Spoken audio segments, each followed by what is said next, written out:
Now, the United Nations says one Palestinian has been killed and 47 others wounded after shots were fired while thousands of people scrambled to receive aid packages. Israeli authorities say troops fired warning shots after aid distributors lost control of the situation. It was a violent beginning for the new aid group founded and overseen by the U.S. and Israel, the Gaza Humanitarian Foundation, a group the UN accuses of not upholding humanitarian principles. And for more now, I want to cross over to Tess Ingram. She's a communications manager at UNICEF. She joins us from Amman, Jordan. Tess, it's good to have you with us. I mean, when you look at those images and you read about what happened, I mean, can you explain what went wrong? It's clear that there's two things at play here. One, this is a sign of the absolute desperation that has emerged after almost 20 months of war and 3 months of blockade.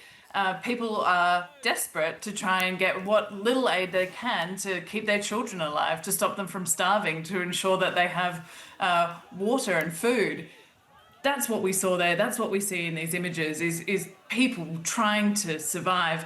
And really, they're heartbreaking images, particularly the news that one person was reportedly killed and dozens injured in that process. That it should be distributing humanitarian aid. And I think that's the second issue there, that this is not how aid is done, and it is an inevitable consequence of what the United Nations has been saying for weeks now is an unworkable plan that does not align with humanitarian principles. Yeah, the UN is boycotting the Gaza Humanitarian Foundation, and the group has now temporarily suspended its operations. Is this a sign, in your opinion, that this organization is not capable of distributing aid safely in Gaza? The most important thing is that aid is distributed safely in Gaza. That's what we should all be aligned and focused on. And the United Nations is not crossing its hands and saying we won't cooperate. What we're saying is the way that this has been presented to us does not meet our standards and our principles. And we will continue operating to those standards and principles. And we have been right up to today. We are still desperately trying and achieving in some cases to bring in supplies. UNICEF has brought in hundreds of pallets of nutrition treatments for malnourishment, to provide safe drinking water to people, and we want to continue doing that, but it has to be at a much greater scale. We need the floodgates to open, we need aid to be allowed in, and we need distribution to occur, not just in one point at the south of the Gaza Strip, but right across the Gaza Strip, and it needs to be done so with dignity.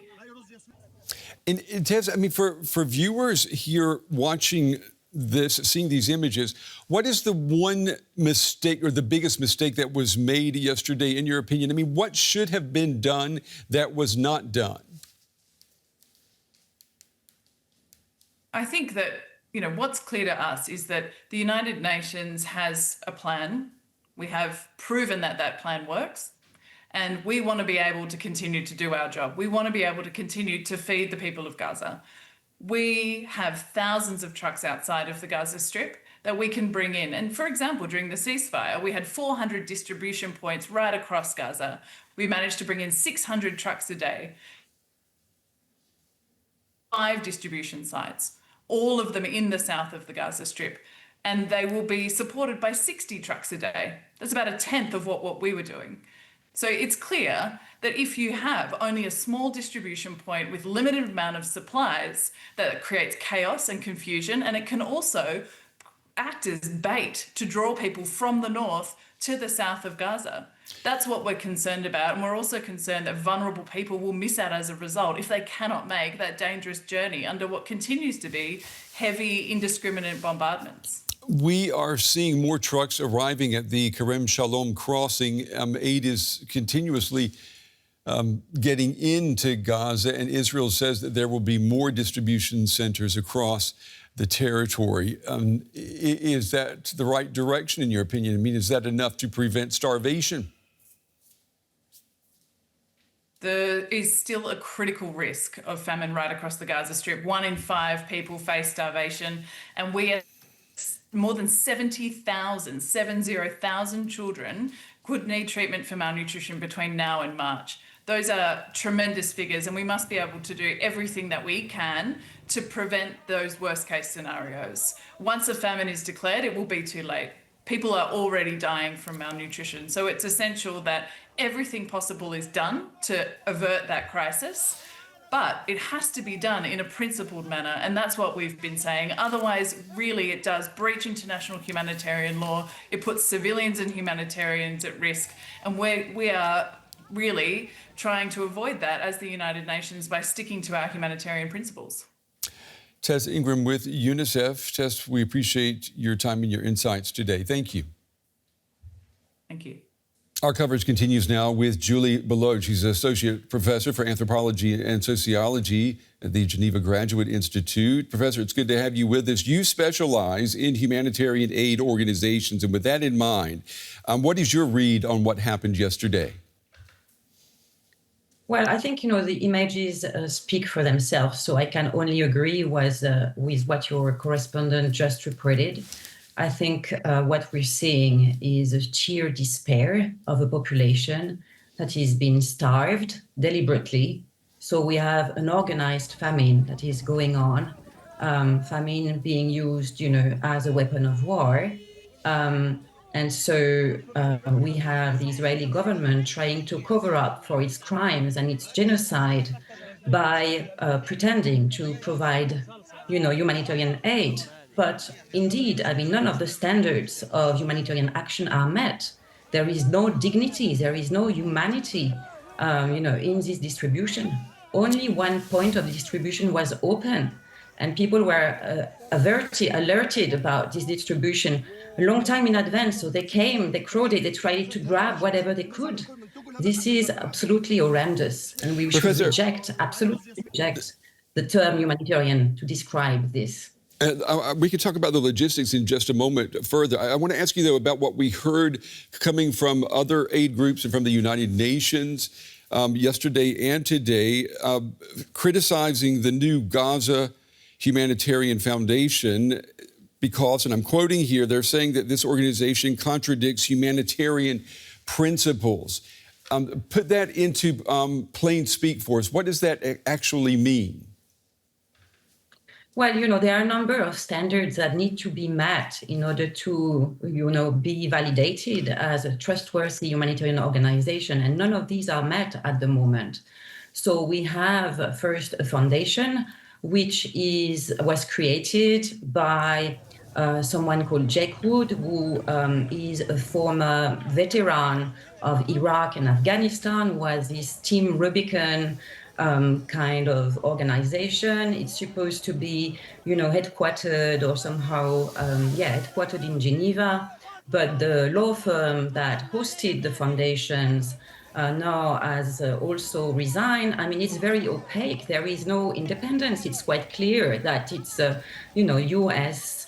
Israeli kind of manipulation to divert the attention from what is actually going on, which is, what crimes against. That's what I'm going to pick up on. Is the problem, in your opinion, the fact that this is not a UN organization?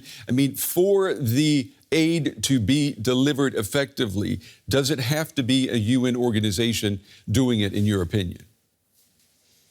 Well, the UN has the capacity and it has the knowledge. You don't organize, distribution like this from one day to another. You need a huge logistical infrastructure. You need, people there on the ground being able also to alert the population gradually so that there is no overcrowding.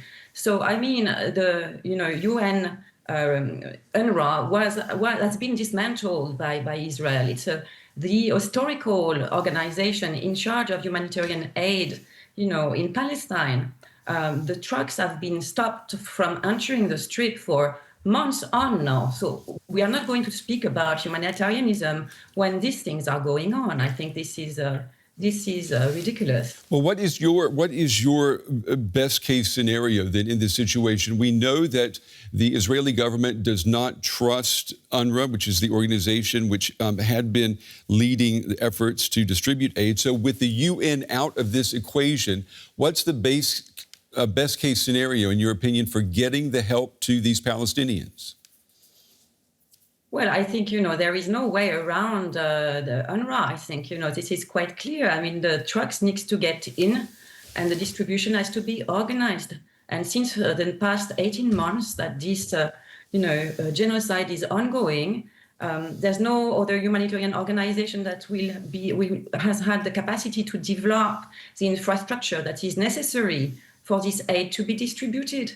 So it's political pressure that the international community needs to put on Israel to stop this situation and to ensure that the aid enters the Strip. There is no way around it, I'm afraid. Professor Julie Billaud with the Geneva Graduate Institute. Professor, we appreciate your time and your insights today. Thank you. Thank you. I'd now like to welcome Dr. Graeme Groom, an orthopedic surgeon with the UK's National Health Service, who is currently working out of Nasser Hospital in Khan Younis, Gaza. Thank you so much for taking the time to speak with us. To start, could you please describe the work that you have been doing there for the patients you're seeing?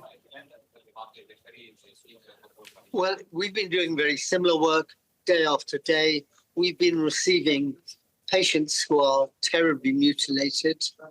They have multiple fractures, large soft tissue injuries. And we are a team of an intensivist. She keeps people alive, 3 plastic surgeons, and myself, an orthopedic surgeon. What we do with these patients is when they first come to us, we wash them from top to bottom. We stabilize the fractures. We clean the soft tissue wounds, which is often more of a challenge than it seems. We examine them thoroughly, and then we repeat that in 48 hours. I think that covers the physical side of things. But everyone we see, we know that there have been many others injured and many killed. I have just spoken to the mother of a boy we treated 4 days ago, little Adam Al-Najjar. He arrived in our operating theatre last on the list when we thought we'd finished for the day, and the message came, he needs to have his arm amputated. Well, fortunately, we were able to avoid that. We were able to clean him, but we were able to stabilize the fracture. We were able to clean the soft tissues of the wound, in due course to reduce the wrist fracture. But there are also other issues. He was bleeding from both ears, and when he woke up, we could see that he had a cranial nerve palsy, which means, what I mean by that is that when he tried looking to the right with his right eye, the right eye was weak. And that means that the nerve controlling the muscle has been damaged. As there wasn't any direct damage, that means that he has a brain or a base of skull injury. He was also bleeding from both ears, which also carries the possibility of base of skull injury or eardrum perforation. He can hear perfectly well, so it's likely that he has a skull fracture. Now, it sounds like you're doing the best you can under incredibly difficult conditions there, but I'm curious whether you're satisfied with what you are able to offer most patients to address their injuries, given the shortages that we've just been speaking about. Absolutely not. We've been coming to Gaza for 16 years, and because of that, our projects have been treatment, training, and delivering equipment. Because of that, we have stockpiles of equipment which we haven't quite exhausted. But it's not only food, fuel, and water that is restricted. We cannot bring in any equipment, even for our personal use, to treat these patients. So it's rapidly running out. To continue with this young man, he had a nerve injury that would prevent him extending his wrist, a radial nerve injury, which is very debilitating. And our brilliant plastic surgeons today managed to bridge quite a large gap with a vein graft. That sounds odd, but it has every prospect at the age of 11 of restoring him. I suppose for all of these people, if we restore their bodies, we have no idea whether their brains have been scrambled by proximity to the explosion. And of course, the mental health issues for these families are just immense. Could you tell us more about the long-term consequences of these attacks for the people who you have been treating? I think first of all, they'll be permanently disfigured. Many will be permanently disabled.